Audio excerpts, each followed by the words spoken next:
We are in Ho Chi Minh City, and here in Saigon there's a lot of these little parks like this. You just kind of wander along throughout the city and you find these places. They're not that far away from the street, so you do still get some traffic noise, but for the most part it's not bad.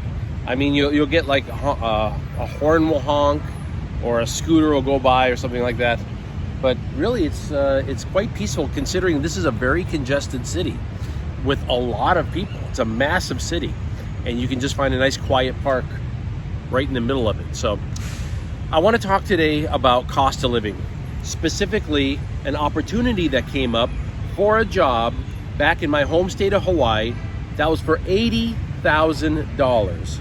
Now let's think about that. I'm going to talk to you about the cost of living in Hawaii, where I'm from, and with a job paying $80,000, and compare that to me staying here and just being here and not working in Vietnam. Let's talk.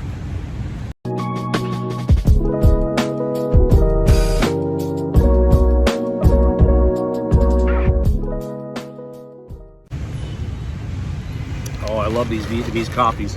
These things really keep me going. They're delicious too. Okay, so let's talk first. If I was to take a job back in my home state of Hawaii, and let's say that job paid $80,000, okay? And you say to yourself, okay, that's a pretty good amount of money back in the United States. That sounds pretty good.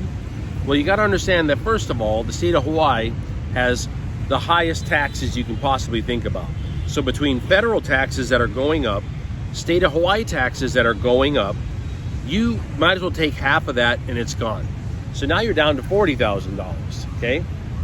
Now, you're going to be looking at paying rent or a mortgage, okay?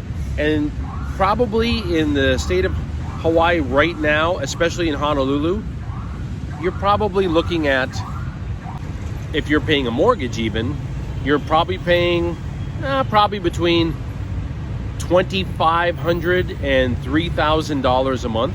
Let's go with the low end. Let's go with $2,500, okay? Now, you have your car that you're going to pay for. You're going to have the gas that goes with the car, registration, insurance, tires, everything that goes with it, you know, any little maintenance that comes up. Let's just average it all up. Insurance, gas, and the cost of the car. Let's go low end again. Let's say it's $500 a month. And let's say, which I know a lot of you are like, you're crazy. You know, what kind of car is that? But let's just say that's what it was. Let's say that that's $6,000 a year, okay? So let's figure that in. Now, healthcare. Healthcare is going to be $600 a month. All right, so figure that in.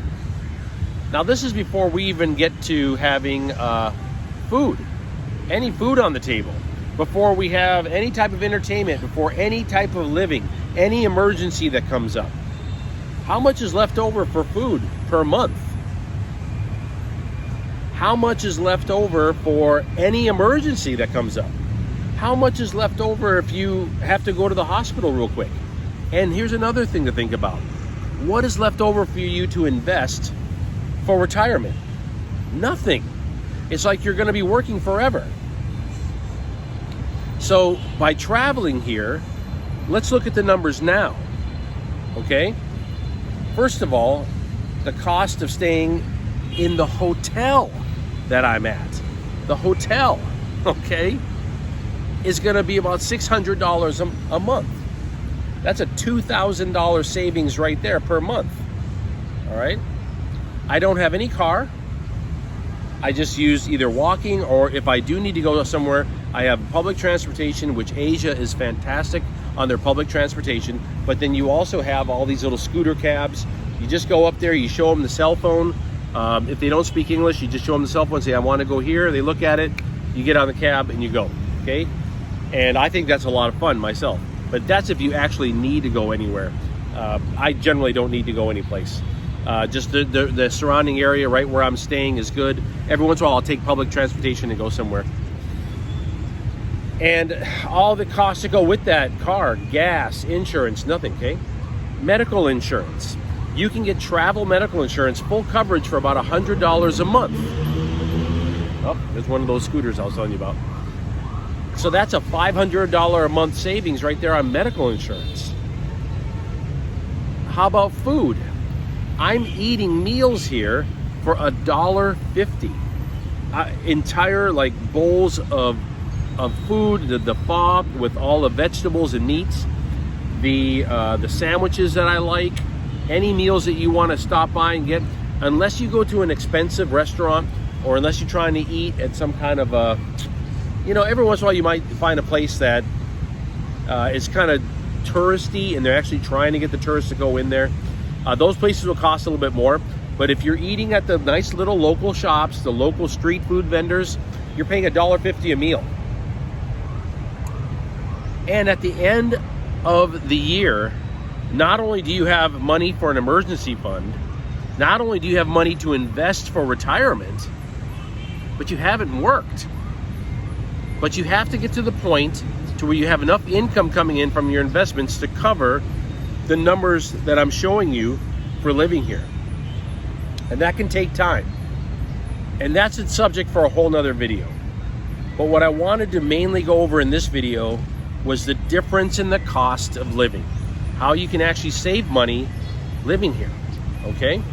And along the way, while you're traveling like this, not only are you saving money, but you're getting a chance to see the world. And it's wonderful. It's wonderful to see people, and it's wonderful to visit other cultures. And I'm really enjoying it. So it's something for you to think about, okay?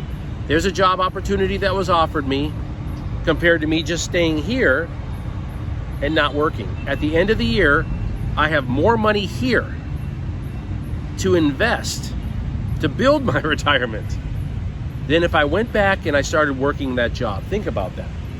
That's reality. I wish you all the best. I hope you have a wonderful week, and I'll be having more videos. People honking their horn. I'll be having more videos from here in Saigon. I'm absolutely loving it, and aloha.